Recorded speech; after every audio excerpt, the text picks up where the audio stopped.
नमस्कार, आप सभी को स्वागत, हार्दिक अभिनंदन। आज के वीडियो में हम इतिहास के सिलेबस की चर्चा करेंगे। इतिहास जिसको हम अध्ययन अपने विषय वस्तु के रूप में करते हैं, इसको आसान रूप में हम स्टडी करने के लिए 3 वर्गों में हम बांटते हैं। प्राचीन इतिहास, मध्यकालीन इतिहास एवं आधुनिक इतिहास। प्राचीन इतिहास जिसका टाइम पीरियड 2500 बीसी से लेकर 800 एडी तक है। मध्यकालीन इतिहास जिसको हम मिडाइवल हिस्ट्री भी कहते हैं, 800 ईस्वी से लेकर 1761 ईस्वी तक टाइम पीरियड है। मॉडर्न हिस्ट्री 1761 से लेकर 1947 तक जो टाइम पीरियड है वो मॉडर्न हिस्ट्री का टाइम है। आज के वीडियो में हम प्राचीन इतिहास को हम सारे सिलेबस उपलब्ध कराएंगे और एक एक कर हम क्रमबद्ध तरीके से वीडियो आपको प्रोवाइड कराएंगे। सबसे पहला जो प्राचीन इतिहास में चैप्टर आता है, हड़प्पा की सभ्यता आती है, जिसका टाइम पीरियड 2500 बीसी से लेकर 1800 बीसी तक इसका टाइम पीरियड है। ये बीसी होता क्या है? जहाँ से ईस्वी शुरुआत होती है उससे पहले का जो टाइम पीरियड है उसी को हम बीसी के नाम से जानते हैं। तो हड़प्पा सभ्यता 2500 बीसी से लेकर 1800 बीसी तक इसका टाइम पीरियड है। हड़प्पा सभ्यता जिसका सिंधु घाटी सभ्यता के नाम से भी जानते हैं, ये भारत की प्रथम सभ्यता थी। ये नगरीय सभ्यता थी। इसकी प्रमुख विशेषता थी नगर नियोजन। फर्स्ट चैप्टर के अंतर्गत हम इसकी जानकारी लेंगे। दूसरा जो चैप्टर है वो है वैदिक सभ्यता। वैदिक सभ्यता जिसका टाइम पीरियड 1500 बीसी से लेकर 600 बीसी तक टाइम पीरियड है। वैदिक सभ्यता को 2 वर्गों में बांटा जाता है, ऋग्वैदिक काल, उत्तर वैदिक काल। ऋग्वैदिक काल 1500 बीसी से लेकर 1000 बीसी तक जो टाइम पीरियड है वो ऋग्वैदिक काल है। उत्तर वैदिक काल 1000 से लेकर 600 बीसी में जो टाइम पीरियड है वो उत्तर वैदिक काल का है। ऋग्वैदिक काल में ऋग्वेद का रचना हुआ, इसीलिए उस काल का नाम ऋग्वैदिक काल के नाम से जानते हैं। उत्तर वैदिक काल में बाकी अन्य सभी ग्रंथों की रचना हुई, इसलिए उसको उत्तर वैदिक काल में नाम से जानते हैं। अर्थात उत्तर वैदिक काल में ऋग्वेद के अलावा सभी ग्रंथों की रचना हुई। उत्तर वैदिक काल के प्रमुख घटना के रूप में आप रामायण एवं महाभारत की घटना को भी समझ सकते हैं। तीसरा जो चैप्टर होगा वो जैन एवं बौद्ध धर्म की चैप्टर होगा। जैन धर्म की स्थापना महावीर द्वारा किया जाता है, जबकि बौद्ध धर्म की स्थापना गौतम बुद्ध के द्वारा किया जाता है। गौरतलब की बात है कि ये दोनों धर्म की स्थापना बिहार के धरती पर होती है। तो तीसरे चैप्टर में हम जैन एवं बौद्ध का हम अध्ययन करेंगे। चौथा चैप्टर जो है वो है महाजनपद, जिसका टाइम पीरियड 6ठी शताब्दी बीसी में है। इसका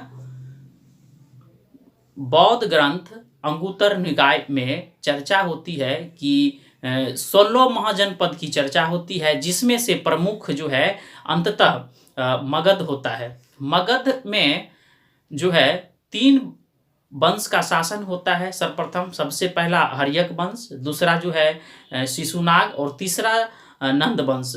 हर्यक वंश में प्रथम शासक क्रमशः बिंबिसार, अजातशत्रु एवं उदयन के रूप में देखा जा सकता है, जबकि शिशुनाग वंश में शिशुनाग और कालाशोक का विवरण मिलता है। नंद वंश के संस्थापक महानंदी, तत्पश्चात महापद्मनंद और अंततः घनानंद का विवरण मिलता है। तो हम इस चीज का अध्ययन हम महाजनपद में करेंगे। 5वां जो चैप्टर है वो है मौर्य काल। मौर्य काल जिसकी टाइम पीरियड जो है 321 बीसी से लेकर 185 बीसी तक जो टाइम पीरियड है वो मौर्य काल का टाइम है। आपको बता दें कि चाणक्य जो है वो घनानंद के दरबार में अर्थशास्त्र पद पर थे वो, और उसको जो है बेइज्जती करके निकाला जाता है। तत्पश्चात उन्होंने प्रतिज्ञा लिया कि जब तक हम ये इसके नंद वंश को उखाड़ नहीं देंगे तब तक हम शिखा को नहीं बांधेंगे।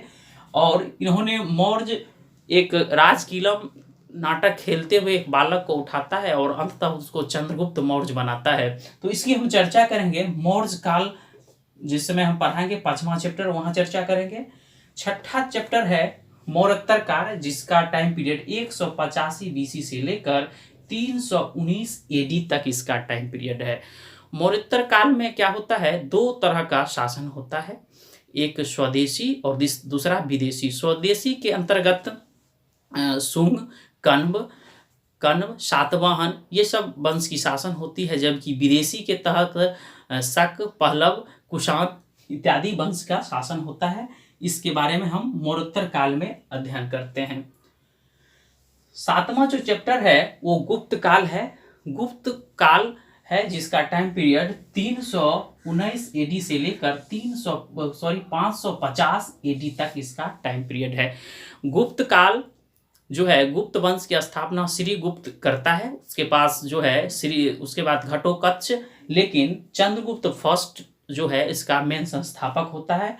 नेक्स्ट जो शासक है चंद्रगुप्त के बाद आपको समुद्रगुप्त,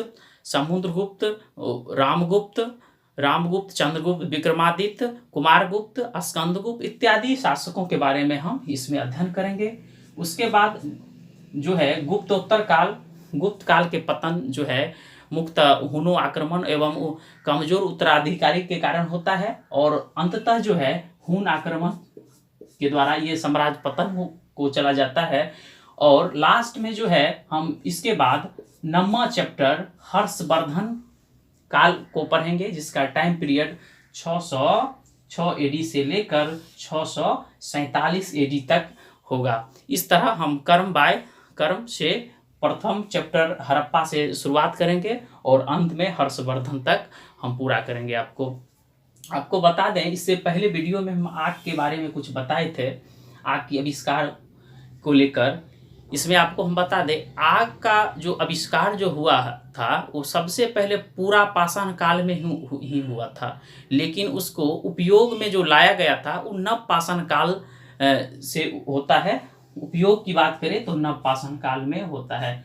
तो नेक्स्ट वीडियो से अब हम यहाँ प्राचीन इतिहास के सबसे पहला चैप्टर हड़प्पा सभ्यता से हम स्टार्ट करेंगे। उसके बाद वैदिक, जैन, बौद्ध, इस तरह ये आपका सिलेबस है, और इसी सिलेबस के अनुसार हम एक एक चैप्टर को समाप्त करेंगे। इसके बाद इसके बीच कभी कभी पॉलिटी आएगा और नेशनल के महत्वपूर्ण समसामयिक मुद्दे को भी हम शामिल करेंगे।